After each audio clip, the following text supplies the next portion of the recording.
Shalom. Shalom. Senang hari ini saudara? Puji Tuhan ya. Senang bukan karena besok ada tanggal merah. Senang karena kita masih bisa bertemu lagi di dalam rumah Tuhan bersama-sama. Memuji Tuhan. Dan tentunya kita bisa sama-sama menikmati akan kasih setia Tuhan yang kita alami. Saudara yang dikasih oleh Tuhan, kita masih melihat mungkin di dalam rangkaian tentang berita tentang kebangkitan Tuhan. Sebelum kita ganti channel saudara ya, kepada berita yang lain, kita akan melihat satu sama-sama di dalam bagian kita, di dalam Matius pasal yang ke-28 ayat yang ke-5. Mari kita mencari terlebih dahulu ayat ini di Alkitab kita, ataupun yang tidak membawa Alkitab atau mungkin bisa membaca di slide yang ada di depan. Kita akan membaca bersama satu ayat dan kita akan mengamenkannya bersama-sama ayat ini. Saya mengundang untuk kita bangkit berdiri bersama-sama dengan semangat kita membaca Matius 28 ayat yang ke-5. Mari, 2, 3. Akan tetapi malaikat itu berkata kepada perempuan-perempuan itu, janganlah kamu takut, sebab aku tahu kamu mencari Yesus yang disalibkan itu. Amin. Silakan duduk Bapak Ibu Saudara yang dikasih oleh Tuhan. Kalau kita berbicara soal yang namanya percaya, percaya itu adalah pertemuan dua hal penting, dua hal dasar, yaitu antara konsep dan bukti. Ini dia. Saya ulangi lagi. Yang namanya percaya itu adalah pertemuan dua hal besar. Yang pertama konsep dan yang kedua bukti. Ya, saya atau Bapak Ibu Saudara yang lebih senior atau yang masih muda, kita punya dalam satu tahapan percaya, betul enggak?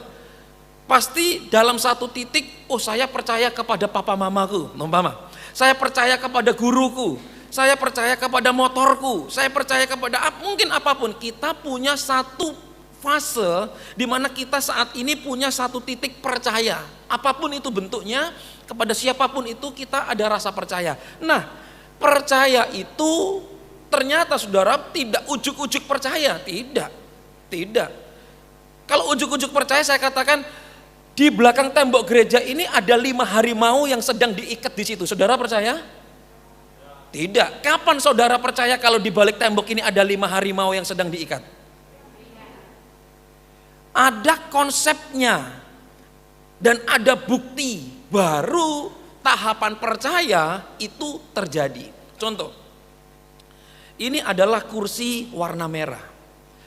Konsep kita yang namanya kursi itu seperti ada yang kakinya 4, kursi itu ada yang kakinya 3, kursi itu ada yang kakinya 2, kursi itu ada yang kakinya 1, betul? Saya tanya, kursi itu kalau tidak punya kaki tetap kursi atau bukan? Kursinya digantung, kan kursi, saudara kan ya, ayunan, nah dan lain sebagainya.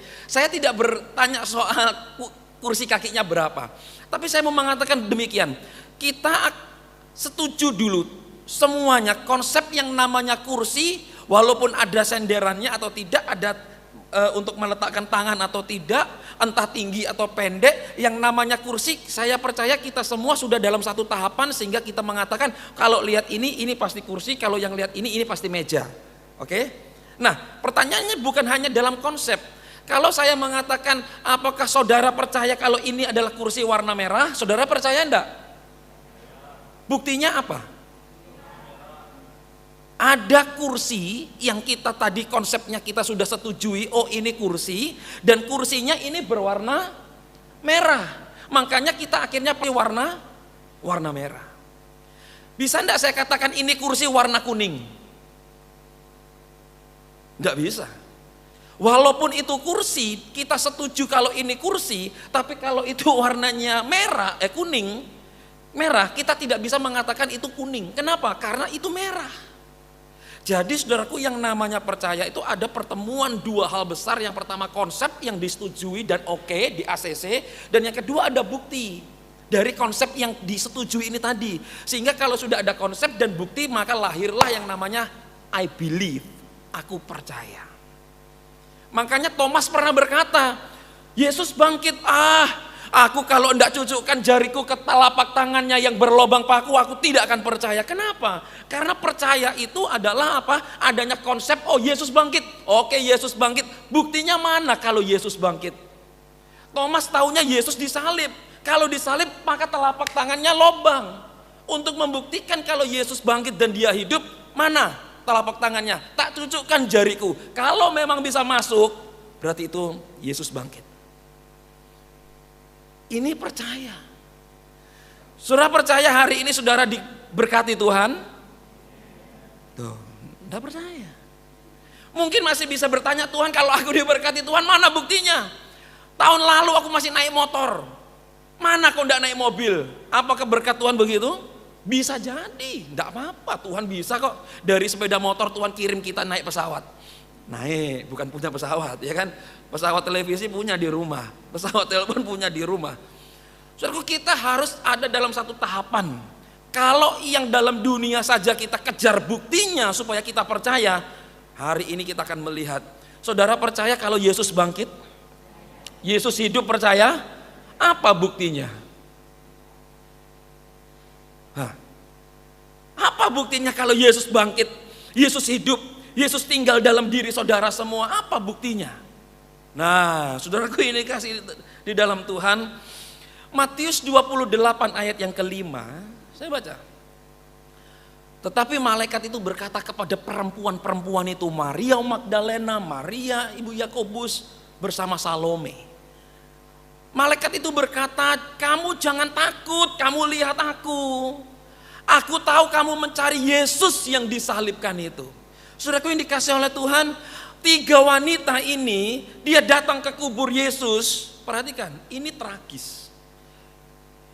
Selama Yesus hidup, mereka melihat Yesus buat mujizat. Yesus pernah membuat keajaiban. Yesus pernah menyembuhkan orang, menolong orang, mengusir setan, dan banyak hal yang pernah dilihat dengan mata mereka ketika melihat Yesus.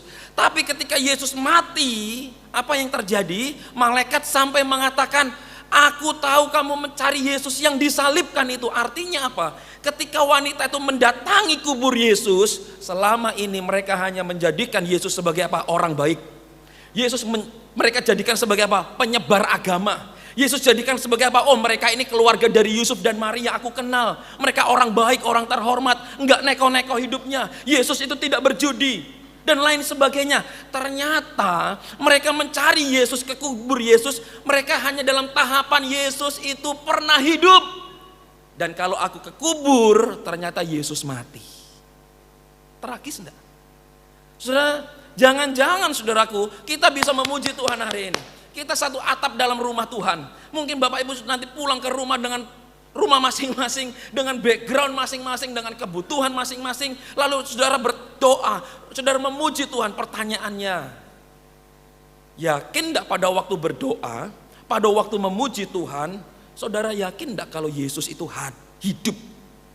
Yesus itu ada dan dia sanggup menolong kita semua. Kenapa saya katakan ini? Karena ada banyak orang pergi ke gereja, banyak orang suka berdoa, ternyata hanya sebatas Yesus dianggap apa? Oh, dia orang baik. Oh, dia pemuka agama dan dia pernah hidup, artinya dia mati. Wanita ini mereka datang ke kubur Yesus loh. Sampai malaikat mengatakan, kamu mencari kan Yesus yang dikubur, yang disalibkan itu? Saudaraku yang dikasih oleh Tuhan, kita anggap dia siapa hari ini? Yesus. Kita anggap dia siapa? Tuhan, saudara, tukang dagang apa? Mari kita akan lihat sama-sama.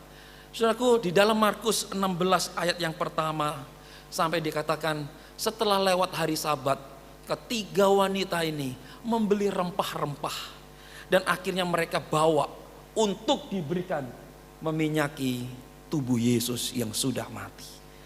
Bagus enggak niatnya? Bagus. Baik enggak? Baik. Hatinya baik.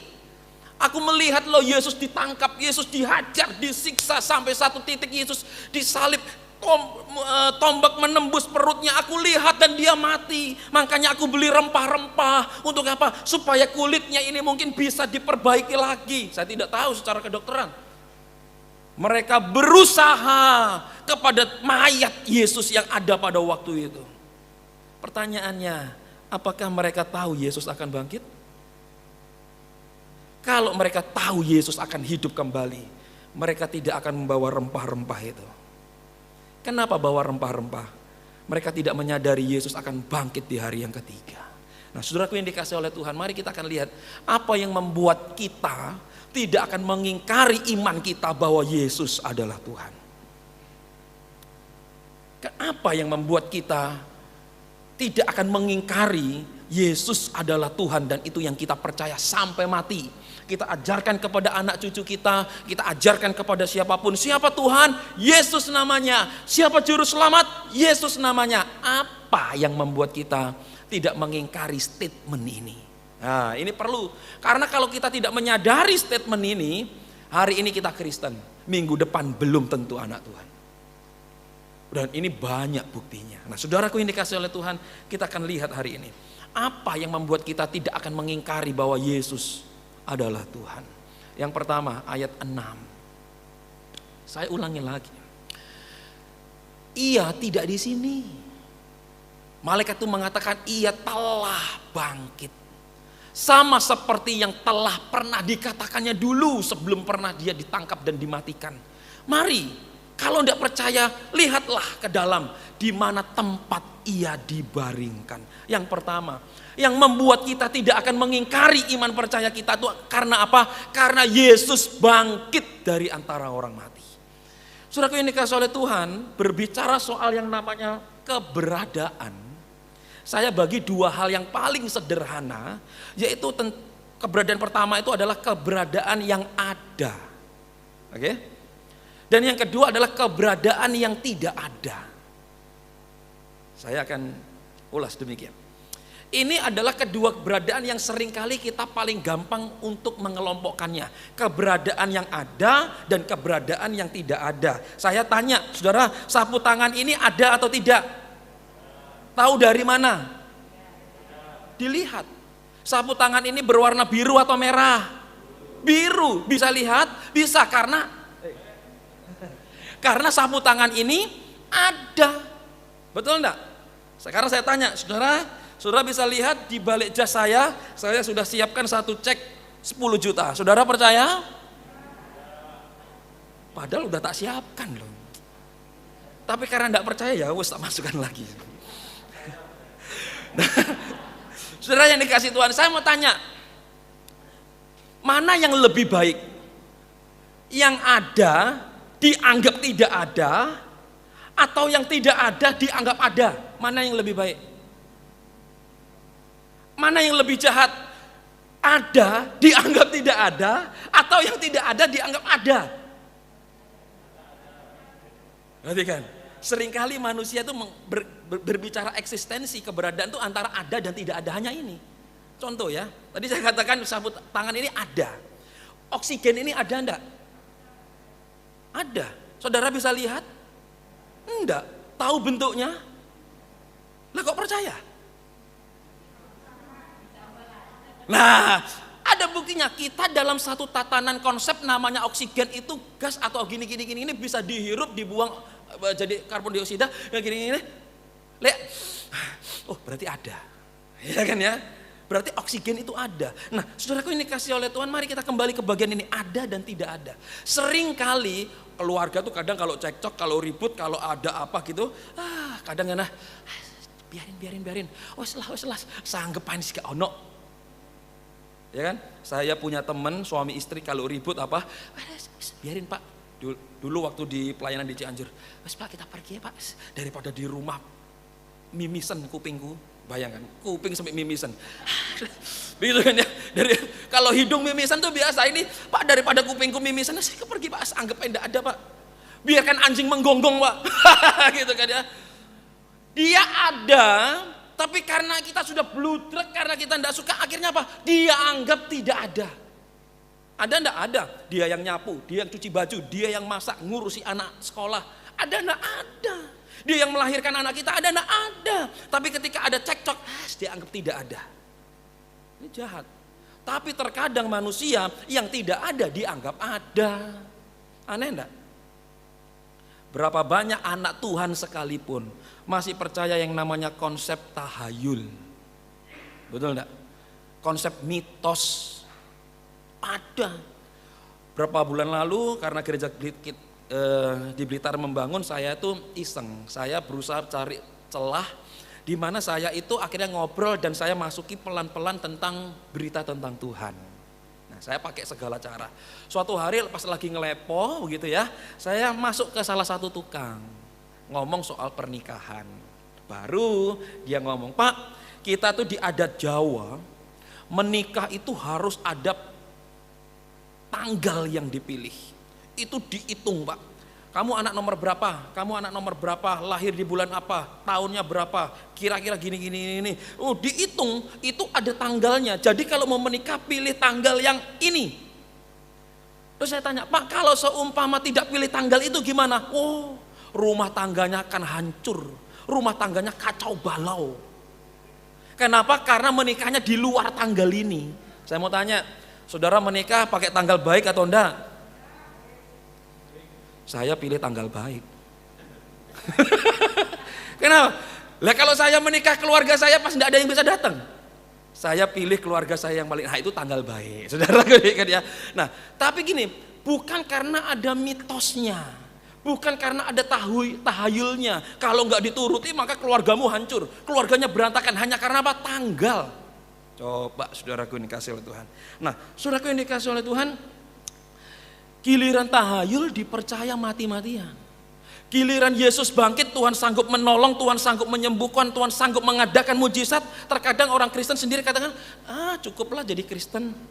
Yang penting kan sudah ke gereja. Yang penting kan sudah berdoa. Nah, kadang ada dianggap tidak ada, yang tidak ada kadang dianggap ada. Sudah di ayat yang ke-6 dikatakan ia tidak ada di sini. Ia tidak ada di sini, ia bangkit. Saudaraku, bagi saya ini perkataan luar biasa. Mari kita perhatikan. Dari jenazah, dari yang namanya permisi bicara mayat, sampai malaikat mengatakan tidak ada di sini, pertanyaannya kemana mayatnya? Kemana jenazahnya? Saudara, yang namanya Lazarus pada waktu dia hidup, dia pergi kemana-mana. Ya, dia punya 2 kakak, Marta dan Maria. Dia bisa dolan.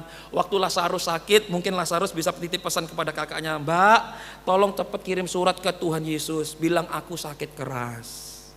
Orang tuh masih hidup walaupun kelepek-kelepek, masih punya karep, masih bisa ngatur kemauannya. Saya mau pisang goreng, saya mau capcay, walaupun udah kejet-kejet. Tapi walaupun masih hidup, biarpun kejet-kejet, saya masih punya karep, punya kemauan. Tapi giliran mati, apa yang terjadi? Tuhan Yesus datang dan Tuhan Yesus akan menemui Lazarus di tempat Lazarus dibaringkan. Kakaknya mengatakan, "Tuhan, jangan." Kenapa? Lazarus sudah berbau, sudah 3 hari. Apa yang terjadi? Ternyata ketika Tuhan panggil Lazarus keluar dan kainnya itu masih menutupi dia. Artinya apa? Orang kalau sudah mati hanya mengangkat dan mengibaskan kain kafan saja tidak pernah bisa. Malaikat mengatakan kepada wanita-wanita itu, ia tidak ada di sini.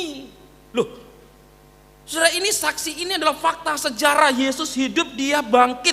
Pertanyaannya adalah tidak hanya untuk para wanita hari itu. Wanita itu datang ke kubur Yesus karena mereka percaya Yesus mati. Hari ini, percayakah kita bahwa Yesus bangkit dalam hidup kita? Percayakah dia sanggup memulihkan hidupmu? Loh, itu loh. Terkadang orang Kristen sendiri kadang-kadang butuh Yesus tapi butuh yang lain. Kenapa? Ke gereja tok enggak terjadi apa-apa. Lah ini loh, ke gereja tok yang sepeda tetap sepeda, motor tetap motor, tidak bertambah kekayaannya. Terkadang Tuhan Yesus hidup itu dihitung dengan hal yang seperti itu. Saudaraku yang dikasih di dalam Tuhan, malaikat berkata ia tidak ada di sini. Bahkan dalam Lukas 24 ayat 6b dikatakan apa? Kenapa kamu cari dia yang hidup di antara orang yang mati? Coba. Malaikat itu tidak hanya mengatakan ini loh kuburnya kosong, ini loh tempat mayatnya, jenazahnya dibaringkan. Tidak. Malaikat itu sebenarnya ingin menempeleng para wanita itu dengan mengatakan apa? Kenapa kamu cari dia yang hidup di antara orang yang mati? Saudaraku ini kasih Tuhan, mempercayai Yesus hidup itu mutlak bagi dalam kehidupan kita. Orang kalau percaya Yesus hidup, percayalah, tidak mungkin akan lemah. Tuh, enggak, amin. Kapan seorang anak Tuhan akan lemah? Bukan karena beban berat loh, enggak. Grup A punya beban berat, saya percaya. Grup B punya beban berat, kita yang di atas mimbar kita juga punya beban berat. Tapi kenapa kok daya tahannya berbeda? Bukan karena kecakapannya berbeda, tidak. Bukan karena level beratnya berbeda, tidak. Karena bagaimana mengenal Yesus mampu menolong atau tidak, itu yang membedakan. Dan Yesus yang sanggup menolong harus ada dalam satu tahapan titik, yaitu apa? Bahwa dia hidup. Kalau dia Tuhan yang mati, sama aja dengan Tuhan yang lain. Masih ingat kasusnya Elia? Dia berperang dengan 400 nabi Baal, sampai Elia mengatakan, panggil lebih kencang dewamu. Jangan-jangan dewamu tertidur. Coba. Tertidur itu masih mending, artinya apa? Dia capek, ngantuk, panggil, siapa tahu dia bangun. Kalau dia mati, sudah tidak ada harapan. Saudaraku yang dikasih oleh Tuhan, percayakah bahwa kita memiliki Tuhan yang hidup? Ini penting loh dalam kehidupan kita. Ini berita kebangkitan. Apa? Yesus hidup dalam kehidupan kita. Saudaraku yang dikasih oleh Tuhan, itu sebabnya dalam Matius 28 ayat 6b, mari lihatlah tempat ia berbaring sudah kosong. Saudaraku yang dikasih oleh Tuhan, sudah kosong. Bahkan ini sampai dibuat cerita bahwa mayatnya dicuri muridnya. Betul kan ya? Bahwa mayatnya yang disalib bukan Tuhan Yesus tapi murid yang lain dan lain sebagainya.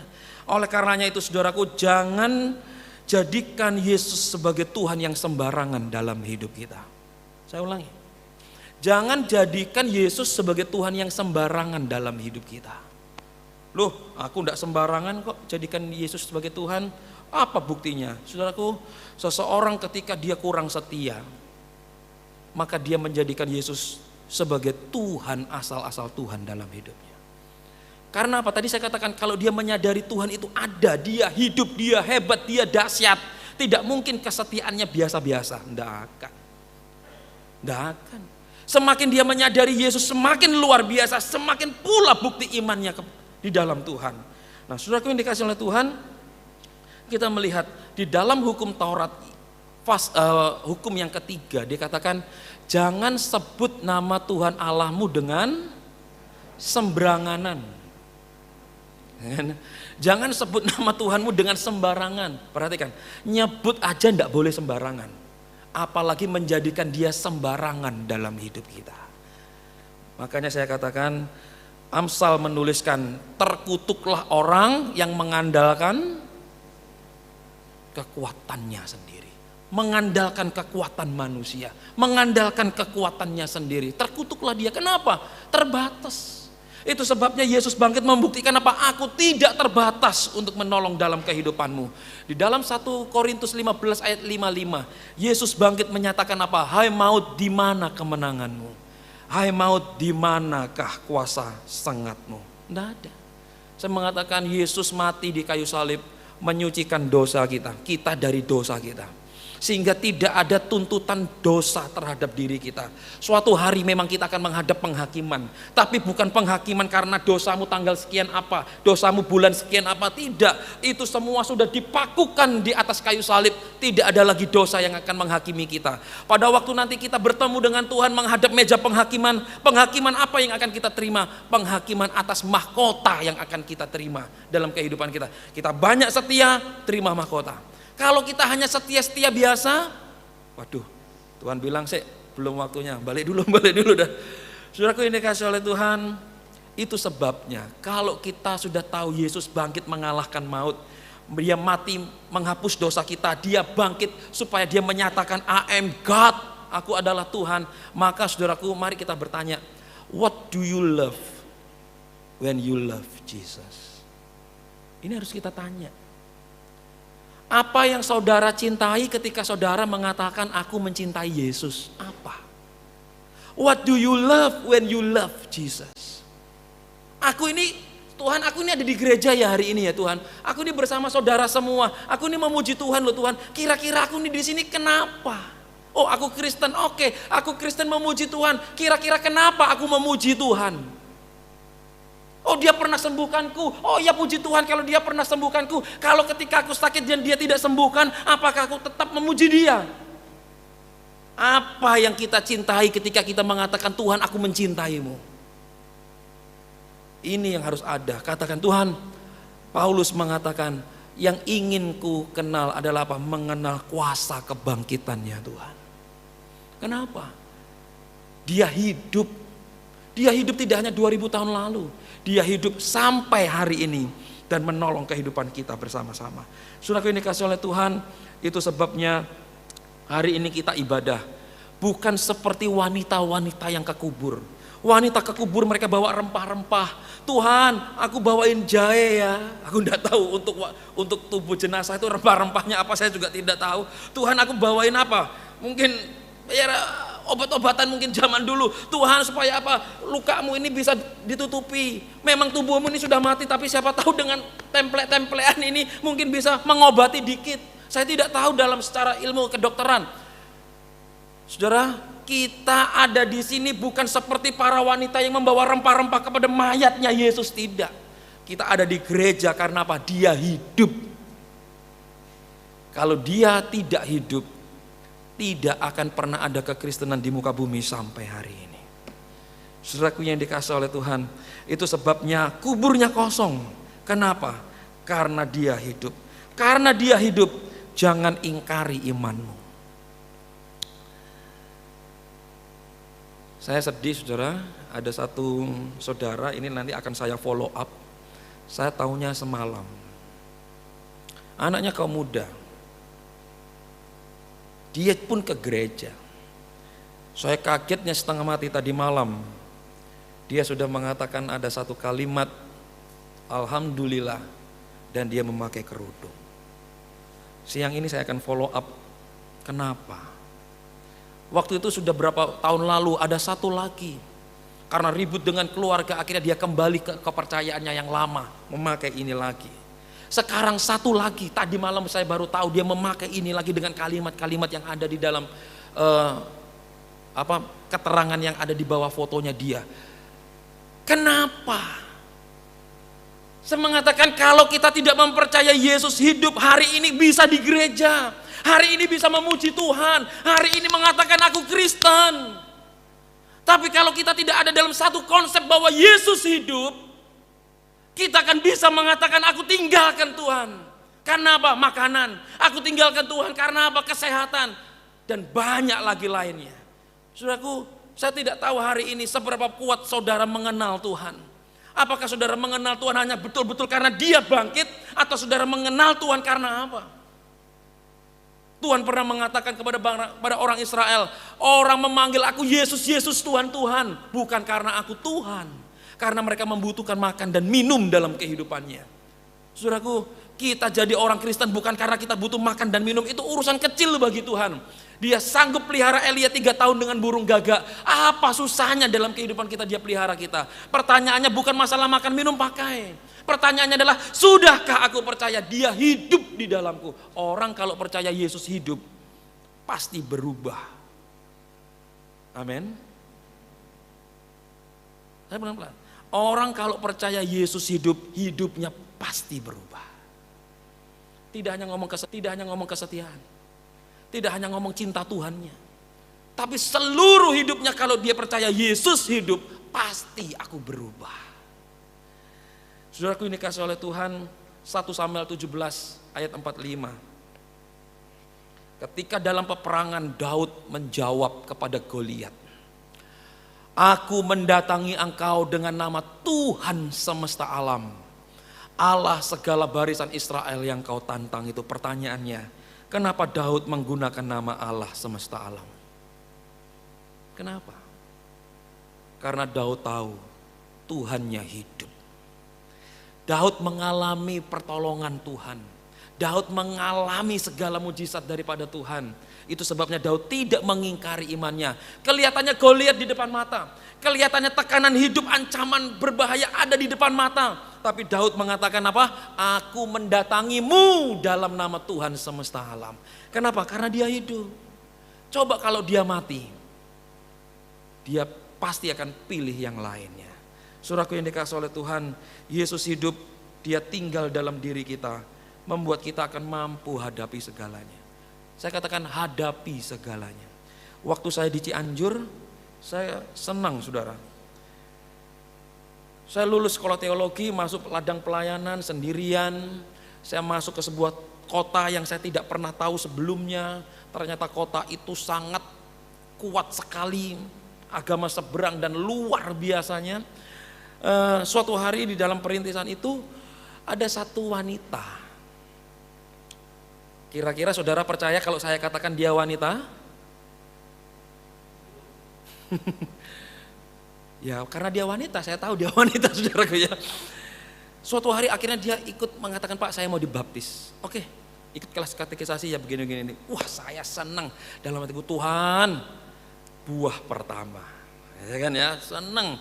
Dulu waktu SD sudah ada satu buah pertama.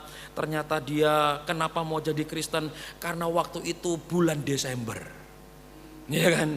Dia tahu kalau Desember gereja-gereja itu Natal sekolah minggu oleh hadiah. Teman SD saya bilang, waduh yuk ke gereja. Semua dapat satu bingkisan, bingkisanku pun tak kasihkan buat dia. Saking senangnya hatiku, bingkisanmu 2. Waduh, supaya apa? Puji Tuhan dapat jiwa baru. Gitu kan ya, SD, kelas 3 kalau nggak kelas 4. Puji Tuhan. Desember berlalu, masuklah Januari. Januari gak teko. Tak tanya di sekolah, kamu kok gak datang? Oh iya kemarin begini nih, oh ya minggu ya, iya.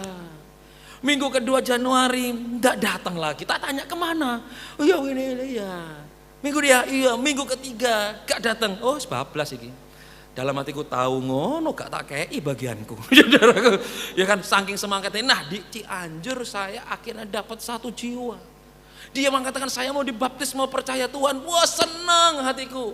Ikut kelas katekisasi, ke gereja melayani itu. Waduh senang. Suatu hari cekcok dengan suaminya. Nah ini ya, yang cekcok tadi. Cekcok itu ada, tapi kadang dianggap tidak ada. Gitu kan ya. Cekcok. Ya itu tadi, sekali tidak datang. Loh kok tidak datang? 2 kali tidak datang, tak telepon, tak datangi. Kok tidak datang? Iya gini. Oke, minggu ketiga tidak datang. Lama-lama muncul info pulang ke daerah asalnya dan dia begini lagi. Coba. Saya katakan, kenapa orang mengingkari imannya? Bukan karena suaminya jahat. Bukan karena istrinya cerewet kayak senapan mesin. Enggak. Karena apa? Aku tidak percaya dia hidup. Ini sepele, tapi ini vital bagi kekristenan. Para wanita itu datang kenapa? Karena dia menyadari Yesus mati. Kalau dia menyadari Yesus bangkit, aku percaya di hari ketiga dia akan bangkit, tidak akan penuh dengan duka cita. Tapi karena Yesus mati dengan mata kepala sendiri, aku lihat maka apa yang terjadi? Aku beli rempah-rempah. Bahkan sampai ditempeleng oleh kalimat malaikat, dia kosong kuburnya dan tidak ada di sini. Wanita itu, jemaat itu akhirnya saya harus merelakan dia. Kenapa? Ribut dengan suaminya dan 1 titik berpisah dan 1 titik kembalilah dia ke habitatnya yang asli. Begini lagi, ya pilihan dia. Saudaraku yang dikasihi oleh Tuhan, kenapa bisa demikian? Saya mengatakan kebangkitan Yesus menunjukkan kebenaran Allah yang tinggal di dalam dirinya. Yaitu apa? Allah tidak mungkin mati. Ingat saudara, kalau Allah tidak mungkin mati, tidak mungkin aku tinggalkan dia yang hidup. Kalau Allah tidak mungkin mati, maka dia sanggup menolong persoalanku. Kalau dia hidup, maka masa depanku pun ada di dalam tangannya dia dan pasti diberi yang terbaik untukku. Nah saudaraku yang dikasihi Tuhan, firman Tuhan mengajak kita jangan lemah, ikut Tuhan. Ada banyak batu, kerikil, waduh banyak sekali. Tuhan bilang apa? Aku Tuhan dan hidup. Kalau mati saja aku bisa menang melawannya, apalagi soal kebutuhan kita. Saya mengatakan Yohanes 11, 25, 26. Kalimat yang tidak pernah dikatakan pemuka agama lain. Kalimat yang tidak pernah diucapkan di dalam rumah ibadah yang lain. Kalimat hanya yang keluar dari mulutnya Yesus. Yaitu apa? Jawab Tuhan Yesus, akulah kebangkitan dan hidup. Barang siapa percaya kepadaku, ia akan hidup walaupun ia sudah mati. Dan setiap orang yang hidup dan yang percaya kepadaku tidak akan mati lagi selamanya. Percayakah engkau akan hal ini? Saudaraku, ini yang kita tunggu. Dia hidup dan dia menghidupkan kita. Dan ini tidak hanya berbicara soal keselamatan. Ini berbicara seluruh antero kehidupan kita. Untuk kita mau apa? Mau terus kuat di dalam Tuhan. Saudara, mari kita baca satu kalimat ini bersama-sama. 2, 3. Kebangkitan Yesus adalah, sekali lagi, 2, 3. Kebangkitan Yesus adalah kekuatan utama kekristenan. Cabut Yesus bangkit, maka Kristen seperti agama yang lain. Kita mengagungkan salib, bagus. Tapi kalau hanya sebatas salib, maka Kristen sama seperti agama yang lain. Maka Yesus yang disalib sama seperti pemimpin agama yang lain. Cabut Yesus bangkit, tidak ada harganya kekristenan. Kenapa saya mau jadi Kristen? Kenapa saudara mau ikut Kristen? Kenapa anak cucu saudara dididik di dalam kekristenan? Karena Yesus bangkit. Dan inilah kekuatan utama kekristenan. Tidak pernah terjadi dalam agama kepercayaan yang lain. Yesus bangkit. Itu sebabnya saudaraku, kalau sudah percaya Yesus bangkit, jangan ingkari imanmu. Jangan ingkari pengalamanmu bersama dengan Tuhan. Persoalan Lombok jangan mengalahkan Yesus yang ajaib. Persoalan beras jangan mengaburkan Yesus yang bangkit.